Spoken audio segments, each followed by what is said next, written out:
بسم اللہ الرحمن الرحیم۔ گفتگو کیجیے مگر احتیاط کے ساتھ، لوگ مر بھی جاتے ہیں الفاظ کے ساتھ۔ لوگوں، والدین عظیم نعمت ہیں، ان کی قدر کریں۔ پھلدار کے نصیب میں ہے پتھروں کی چوٹ، یہ حوصلہ نہیں ہے تو پھر بے ثمر رہو۔ ہر شخص یہ ثابت کرنے میں مصروف ہے کہ میں تم سے بہتر ہوں۔ سوچنے اور سوال کرنے کی عادت ڈال لیں، ورنہ ساری زندگی بے شک کرتے رہیں گے۔ الفاظ چابیوں کی مانند ہیں، ان کا صحیح استعمال کر کے لوگوں کے منہ بند یا دل کھولے جا سکتے ہیں۔ کچھ لوگوں کو پتہ ہی نہیں چلتا کہ ان کے کچھ فیصلے فاصلوں کا سبب بن جاتے ہیں۔ مزاج کے خلاف بات پر مسکرا کر نظر انداز کر دینا لڑنے سے بہتر ہے۔ آپ کے الفاظ بہت طاقتور ہیں، وہ کسی غمزدہ کے دل میں امید کی کرن لا سکتے ہیں یا وہ اسے مزید کرب میں مبتلا کر سکتے ہیں، اس لیے ہمیشہ ان کو ذہانت سے منتخب کریں۔ جو شخص آپ کی قدر نہیں کرتا، اس سے چپ چاپ دور ہو جانا ہی بہتر ہے۔ دعا اپنے لیے مانگنا عبادت ہے اور دوسروں کے لیے مانگنا خدمت ہے۔ عبادت سے جنت ملتی ہے اور خدمت سے اللہ۔ جب سے سب کے الگ الگ مکان ہو گئے، پورا بچپن ساتھ بتانے والے بہن بھائی ایک دوسرے کے مہمان ہو گئے۔ ہر کسی کو ہر بات کا جواب دینا ضروری نہیں ہوتا۔ بہت سی جگہ پر واقعی دل بڑا کرنا پڑتا ہے، درگزر کرنا پڑتا ہے۔ ہر کوئی نہیں سمجھتا آپ کو اور ہر کسی کو آپ سمجھا نہیں سکتے۔ فرعون کے گھر حضرت موسیٰ علیہ السلام کی پرورش یہ ثابت کرتی ہے کہ جہاں شر کی انتہا ہوگی، وہیں سے خیر کی ابتدا ہوگی۔ کبھی کبھی انسان کو اس کی بے وقوفی نہیں، اس کی ضرورت سے زیادہ چالاکی لے ڈوبتی ہے۔ بند آنکھوں میں نظر آنے والے لوگ وہ ہوتے ہیں جو دل کے اس کونے میں بستے ہیں جہاں محبت جنم لیتی ہے۔ اپنے وہ نہیں ہوتے جو آپ کی غلطیوں اور عزتوں کا تماشا بنائیں، بلکہ اپنے وہ ہوتے ہیں جو آپ کی غلطیوں پر پیار، مان، بھروسے، احترام اور ادب کا پردہ ڈالیں۔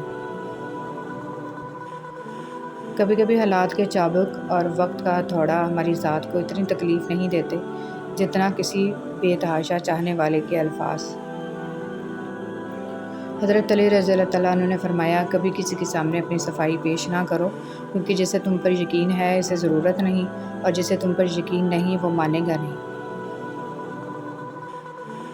حضرت علی رضی اللہ تعالیٰ عنہ نے فرمایا، مجھے تعجب ہے اس شخص پر جو اپنی برائیوں کو جانتا ہے لیکن جب اسے برا کہا جائے تو ناراض ہو جاتا ہے۔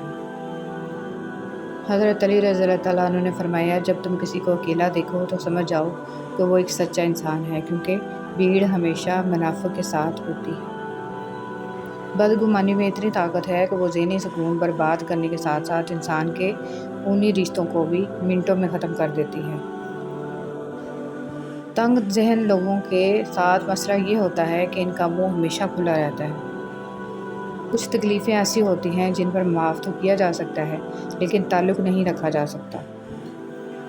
زندگی کسی کی بھی آسان نہیں ہوتی، زندگی کو آسان بنایا جاتا ہے پیار سے، خلوص سے، اپنائیت سے اور سب سے بڑھ کر برداشت سے۔ بے شک نماز ہی بہترین ساتھی ہے، دنیا سے قبر تک، قبر سے حشر تک اور حشر سے جنت تک۔ رشتے دل سے بنتے ہیں، باتوں سے نہیں۔ کچھ لوگ بہت باتوں کے بعد بھی اپنے نہیں ہوتے اور کچھ خاموش رہ کر بھی اپنے بن جاتے ہیں۔ کچھ لوگ گھڑی کی طرح ہوتے ہیں، جب بھی ان کی طرف دیکھو اپنی اوقات بتا دیتے ہیں۔ زندگی کے سفر میں ان لوگوں پر توجہ نہ دیں جو آپ کے راستے میں کھڑے تھے، بلکہ ان لوگوں کا سوچیں جو ہر مقام پر آپ کے ساتھ۔ کچھ لوگ اپنے خلوص کی وجہ سے اور کچھ لوگ اپنے منافقت کی وجہ سے عمر بھر یاد رہ جاتے ہیں۔ کوشش کریں کہ آپ کی پہچان اچھے کردار کی وجہ سے ہو۔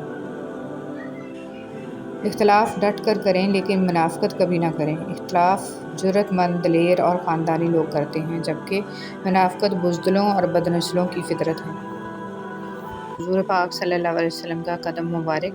سبحان اللہ، ثواب کی نیت سے جتنا ہو سکے شیئر کریں۔ ترکی کے میوزیم میں نبی صلی اللہ علیہ وسلم کے پاؤں کا نشان، زیادہ سے زیادہ شیئر کریں۔ ہر حال میں اللہ کا شکر ادا کرو کہ اللہ ہم پر یہ احسان کم ہے کہ اس نے ہمیں ایک مسلمان کے گھر اور محمد صلی اللہ علیہ وسلم کی امت میں پیدا کیا۔ کبھی کبھی رشتوں میں لحاظ رکھتے رکھتے بہت سارا زہر اپنے اندر اتار دیتے ہیں۔ ایسے میں ہم خود کو مار کر اگلے کو زندہ رکھتے ہیں، لیکن ہماری قدر پھر بھی نہیں ہوتی۔ والدین کی محبت کے بعد عورت کی زندگی کی کتاب میں سب سے خوبصورت صفحہ محرم کی محبت کا ہوتا ہے۔ اللہ کے لیے کچھ بھی ناممکن نہیں، وہ لاحاصل سے ملوا سکتا ہے اور برے کو بہتر بنا سکتا ہے۔ ہماری سوچ بھی وہاں نہیں جا سکتی، وہ جہاں سے وسیلے نکال دیتا ہے۔ کسی کے کہنے یا نہ کہنے سے کوئی فرق نہیں پڑتا، بس اتنا یاد رکھو کہ وہ پلک جھپکتے ہی نصیب بدل دیتا ہے۔ نامکمل علم فساد پیدا کرتا ہے۔ اونچائی حاصل کرنا چاہتے ہو تو باز بنو، دھوکے باز نہیں۔ کوئی چاہے کتنا ہی خوبصورت کیوں نہ ہو، لیکن اگر مخلص رہنا نہیں جانتا تو پھر کچرا ہے۔ ادھوری باتیں اور ادھورے جملے سن کر اپنی مرضی کی داستانیں تخلیق کرنے والے لوگ ہمیشہ دکھ ہی اٹھاتے ہیں۔ خاموشی میں راحت ہے، لفظوں کا سفر انسان کو تھکا دیتا ہے۔ عزت پانے کے لیے عزت کرنی پڑتی ہے۔ کھونے کے بعد ہی پتہ چلتا ہے کہ کتنا قیمتی تھا جو چلا گیا، وہ وقت ہو، انسان ہو یا کوئی رشتہ۔ چمچہ جس برتن میں ہو اسے خالی کر دیتا ہے، چمچوں سے بچو۔ پھر رفتہ رفتہ میں نے زندگی کو سمجھنا شروع کیا تو پتہ چلا کہ زندگی تو صبر کے سوا کچھ بھی نہیں۔ کوئی بچھڑ گیا تو صبر، کوئی روٹھ گیا تو صبر، کسی نے کردار پر انگلی اٹھائی تو صبر، جو مانگا وہ نہ ملا تو صبر۔ کتنے عجیب لوگ ہیں، بات پکڑ کر انسان چھوڑ دیتے ہیں۔ ڈیلیٹ کرتے رہیے اپنی زندگی سے کچھ لہجوں کو، کچھ باتوں کو، کچھ یادوں کو، کچھ نام مناسب رویوں کو، ورنہ آپ ہینگ ہو جائیں گے۔ کبھی بدلہ نہ لینا، سڑا ہوا پھل خود ہی گر جائے گا۔ والدین اور درخت دونوں بوڑھے ہو جاتے ہیں، لیکن ان کی چھاؤں ہمیشہ گھنی ہی رہتی ہے۔ مشکل وقت بھی ایک ایسا فلٹر ہے جو آپ کی زندگی کو منافق، لالچی اور مکار لوگوں سے پاک کر دیتا ہے۔